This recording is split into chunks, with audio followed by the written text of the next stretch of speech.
ఏపీలో politics next లెవెల్లో జరుగుతున్నాయి. ఇప్పటికే శ్రీవారి లడ్డూ విషయంలో వైసీపీ కూటమి మధ్య మాటల యుద్ధం పీక్ లెవెల్లో నడుస్తోంది. ఇప్పుడు ఫర్నిచర్ ఇష్యూ మళ్ళీ తెరపైకి రావడం పొలిటికల్గా అగ్గిరాజేస్తోంది. ప్రభుత్వానికి సంబంధించిన ఫర్నిచర్ను తన పార్టీ క్యాంపు ఆఫీసులోనే ఉంచుకున్నారని మాజీ సీఎం జగన్పై టీడీపీ మండిపడుతోంది. దివంగత టీడీపీ నేత కోడెలకు జరిగిన ఘటనను గుర్తు చేస్తూ జగన్పై నిప్పులు చెరుగుతోంది.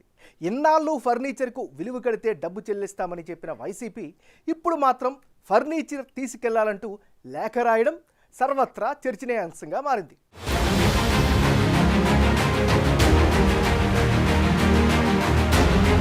ఏపీలో ఫర్నిచర్ పాలిటిక్స్ కాకపుట్టిస్తున్నాయి. తాడేపల్లిలో జగన్ క్యాంప్ ఆఫీస్లోని ఫర్నిచర్ పై రచ్చ మళ్లీ మొదలైంది. జగన్ సీఎం పదవి నుంచి వైదొలిగిన తర్వాత కూడా ప్రభుత్వానికి సంబంధించిన ఫర్నిచర్ ను తన పార్టీ క్యాంప్ ఆఫీస్లోనే ఉంచుకున్నారని టీడీపీ మండిపడుతుంది. దీనిపై వైసీపీ మరోసారి ప్రభుత్వానికి లేఖ రాసింది. గతంలో ఈ ఫర్నిచర్ కు విలువ కడితే డబ్బు చెల్లిస్తామని చెప్పిన వైసీపీ ఇప్పుడు మాత్రం ఫర్నిచర్ తీసుకెళ్లాలంటూ లేఖ రాయడం హాట్ టాపిక్ గా మారింది.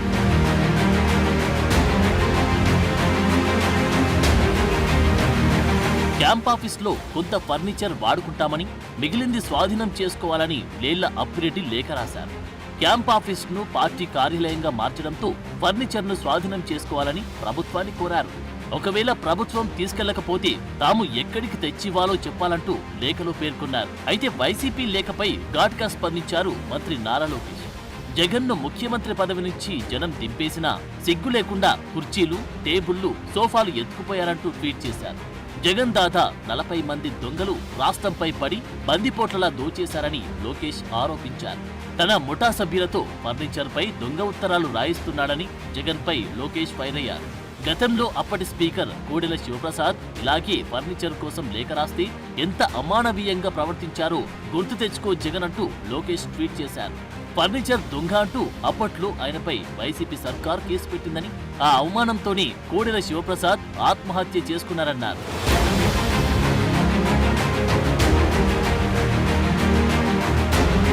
మాజీ సీఎం జగన్ అక్రమంగా తన వద్ద పెట్టుకున్న ఫర్నిచర్తో పాటు తండ్రి అధికారాన్ని అడ్డం పెట్టుకుని దోచుకున్న సంపదతో పాటు గత 5 ఏళ్లు దోచుకున్న లక్షల కోట్లు జగన్ వెనక్కి ఇవ్వాల్సిందేనని వినుకొండ టీడీపీ ఎమ్మెల్యే జీవి ఆంజనేయులు డిమాండ్ చేశారు.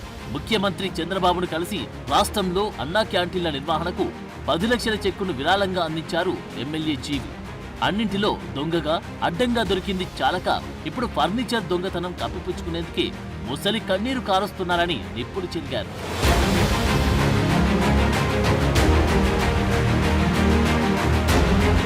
వైసీపీ టీడీపీ మధ్య లడ్డు విషయంలోని డైలాగ్ వార్ నడుస్తున్న క్రమంలో ఈ ఇష్యూ మళ్లీ తెరపైకి రావడం, ట్విట్టర్ వేదికగా కార్యకర్తలు మాటల యుద్ధంతో నేతలు సై అంటే సై అంటూ కొత్త వివాదానికి తెరలేపుతున్నారు. రానున్న రోజుల్లో ఈ వివాదం ఏ రకంగా మారుతుందో అని చర్చ జరుగుతోంది.